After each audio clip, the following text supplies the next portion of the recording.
Бүгін сіздерменен тойға шақырту видеосына болмаса кез келген видеоға музыка қоюды үйрететін боламын сіздерменен. Сәлем менің достарым. Бүгін сіздерменен осы видеоның соңына дейін қарасаңыздар, музыка қоюды, өшіруді, қиюды, тиктоктан музыка алып қоюды баршасын үйрететін боламын. Ал бисмилля, бастадық, кеттік. Естеріңізде болса, алдыңғы өткен сабақтарда, яғни видеода осы Мұхтар 50 жас деген 50 жасқа шақырту, Мұхтар ағамызға 50 жасына шақырту мерейтойына жасаған едік. Енді осының музыкасын сіздерге қазір көрсетемін. Ең бірінші, сіздер таңдаған шаблон, не болмаса видеоны монтаждайтын, қиятын болсаңыздар, музыкасы керек болмаса, міндетті түрде мына жерде выключить музыку деген тұрады. Осыны басып қойыңыздар. Көрдіңіздер ме? Звук, видео выключен. Осы звукты басып қойсаңыздар, мына жерге плюсик арқылы қандай видео жалғасаңыздар да дауысы шықпай тұрады. Яғни музыкасыз болады. Бұның музыкасы өзінде бар. Сол себепті мен музыкасын өшіріп тастадым, выключить етіп. Енді міне бұда ешқандай музыканың дауысы шықпай қалды. Енді мен сіздерге осы жерге музыка қоюды үйретемін. Ең бірінші звукиді басамыз төменде. Міне звук тұр.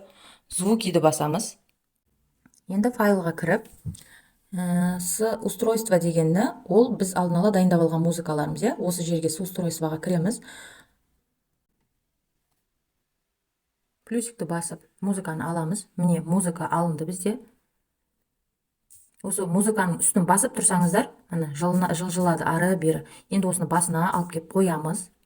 Мен қазір музыканы қосатын болсам, дауыс қатты шығып кетеді сіздерге. Сол себепті қоспай қояйын. Енді осы музыканы соңына дейін алып келеміз. Шаблон біткен жерге дейін алып келеміз. Шаблон бітті, но міне музыка әлі бар. Осыны қалай қиып аламыз? Дәл мына тұсты көріп тұрсыздар ма міне? Осы тұсқа мына ақты алып келеміз. Мына тұрған ақ сызықты алып келеміз. Міне екеуі тұспа-тұс болды, екеуі тұспа-тұс болды. Енді музыканың үстін басамыз. Музыканың үстін басқан кезінде төменде разделить деген шығады.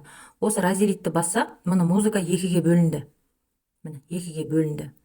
Енді керек емес бөлігін үстін басып, міне аппақпен қоршалды, рамка болды.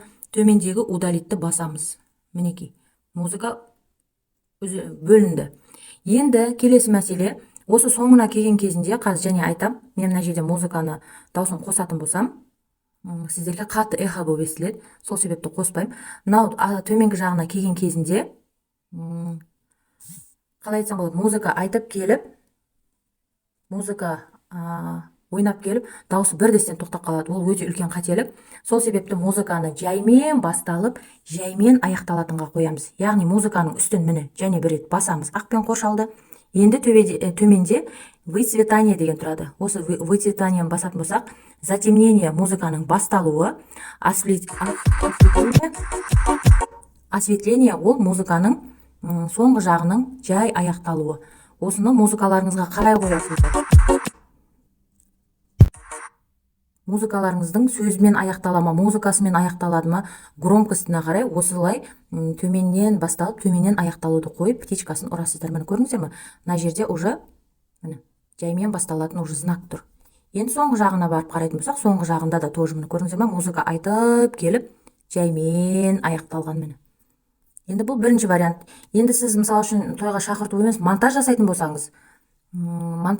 болсаңыз, соның музыкасын алуды қойып көрсетіп берейін. Бір ұнаған видеоңыздың музыкасы керек болды. Видеосы керек емес, музыкасы керек. Соны қалай қоясыз? Мен мына музыканы қазір өшіріп тастайын. Музыка өшіру оңай. Мынаның үстінен басатын болсаңыздар, міне қайтадан аппақпен қоршалды, удалить етіп тастай саласыздар. Ал егер қолым тиіп кетіп, нечаянно удалить етіп тастадым десеңіз, мынау төменде тұр ғой, стрелка. Осы стрелканы бассаңыз, музыка қайтып жайына келеді. Мен сіздерге қазір жаңағы музыка қоюды үйретейін. Мына жерде звукқа кіреміз қайтадан. Звукқа кірген кезінде звукиді басамыз. Файлға кіреміз. Извлечено дегенге кіреміз. Извлечь звук из видео. Енді мына жерде қарасаңыздар, менде музыкалар, дайын музыка алмаппын. Мысалы үшін мына біреудің музыкасын ала салайын. Мына шақыртуымның музыкасы. Добавить еткен едім. Міне видеодан маған музыканы бөліп берді. Көрдіңіздер ме? Музыканы осылай бөліп берді. Мен осы плюсикті басатын болсам, міне жаңағы бөліп берген музыка. Мына мен өзім 50 жасқа қойғаным, бұны өшіріп тастайын сіздерге түсінікті болу үшін. Міне мына музыка жаңа мен видеодан бөліп алған музыкам. Осылай кез келген қалаған музыкаларыңызды бөліп ала бересіздер. Ол қатып қалған қағида жоқ. сізге ұнап тұрған музыкада бір видео бар болатын болса, ол видеоны қажет етпесеңіз осылай бөліп аласыз. Ал звукты басып кіргенде мына тиктокта мен мына музыканы скачать етіп алған едім. Тиктоктан алған видеосы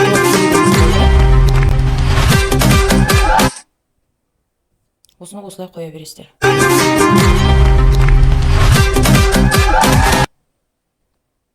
Қажет емес болса удалить етіп тастай бересіздер. Енді қараңыздар, сіздер осы жерде диктордың дауысын қоятын болдыңыздар деп айтайық. Диктордың дауысын қоятын болдыңыздар. Сіздерде музыка осылайнан келді. Енді мына жерден бастап 50 деген жарты ғасыр бұл өмірде деп диктордың дауысын қоятын болсаңыздар, дәл осы сөз басталатын жер, диктордың дауысы осы жерден басталу керек болса, осы жерге әкелесіздер де музыканың үстін басасыздар, разделить деп бөлесіздер, кесіп тастайсыздар. Сөйтесіздер да, осы музыка қай жерден тоқтады? Қайтадан сол музыканы добавить етіп алып келесіздер музыканы. Өздеріңізде қойған музыкаларыңызды қайтадан алып келесіздер. Сөйтесіздер да, осы қай жерінен қидыңыз? Дәл сол жерін, мысалы үшін, допустим, сіз мына жерден қидыңыз, разделить деп бөлемін, мынаны кесемін, мынаны жоғарыға шығарамын да, енді мен мынаның дауысын басып тастаймын. Громкостьқа кіресіздер. Қазір міне музыканың үстін басасыздар, громкостьқа кіресіздер, дауысын төмендетіп, 2-ге қоясыздар. 1-ге қойсаңыздар да болады, 2-ге қойсаңыздар да болады. Сол кезде мына жерде қатты астында уже жай дауыс, ал бұл жерге сіздер уже диктордың дауысын қоясыздар. Қайтадан звукиға кіріп, диктордың дауысын алдын ала сохранить етіп аласыздар. Сол диктордың дауысын мына жерге алып келіп қоясыздар. Мына жерде уже диктор сөйлейді, артында жаймен музыка тұрады. Көрдіңіздер ме? Артында жаймен звук тұрады. Звуктың дауысын бірге бәсеңдетіп басып тастаймыз. Осылай монтаж жасап боласыздар. Диктордың дауысы біткеннен кейін қайтадан сол жерін кесіп тастап, ары қарай қаттырақ музыканы жалғастырып қойсаңыздар болады. Видео монтаж жасағанда да дәл солай. Мысалы үшін сізге мына бір музыка керек, екінші музыканы смеш жасауыңыз керек. Смеш жасайтын болсаңыз да, музыканы әкеп қойдыңыз, кесіп тастадыңыз, бір-біріне қатты өтіп кетпеу үшін мына жерді қараңыздаршы міне. Мына жерде музыканың дауысы қатты болды. Енді осыны выделить етіп аламыз да, выцветанияны басамыз, төменгі жағын міне басамыз. Жаймен қойғанбыз. Міне енді мынау жай келесі музыкаға жай ақырын болып өтеді. Осылай монтаж жасай бересіздер. Музыка қоюдың түкке де қиындығы жоқ. Кез келген жерде мына звукты басып тастап, кез келген видеоға музыка қоя аласыздар. Ал мынау записать дегені өздеріңіз звук басасыздар. Өздеріңіз дауыстарыңызда егер дикторлық қабілеттеріңіз болса, дауыстарыңыз соған тән болатын болса, музыканы жаймен қойып қойып, осы текстті қолыңызға ұстап алып, записпенен өзіңіз диктордың сөзі, яғни диктордың дауысын келтірсеңіз болады. Міне музыка қою осы. Музыка қоюдың түкке қиындығы жоқ. Аласыздар, өшіресіздер, міне керек емес жерін дәл осылай, мынау сызық, ұзыннан сызық тұр ғой, міне осы сызыққа алып келесіздер де қоясыздар, разделитті басасыздар. Керек емес, мына тұсы керек болмаса өшіріп тастайсыздар да, мына тұсты былайнан алып келесіздер. Жылжыта берсеңіздер өзі жылжынып келе береді, жіберсеңіздер керекті жерлеріңізге қоясыздар.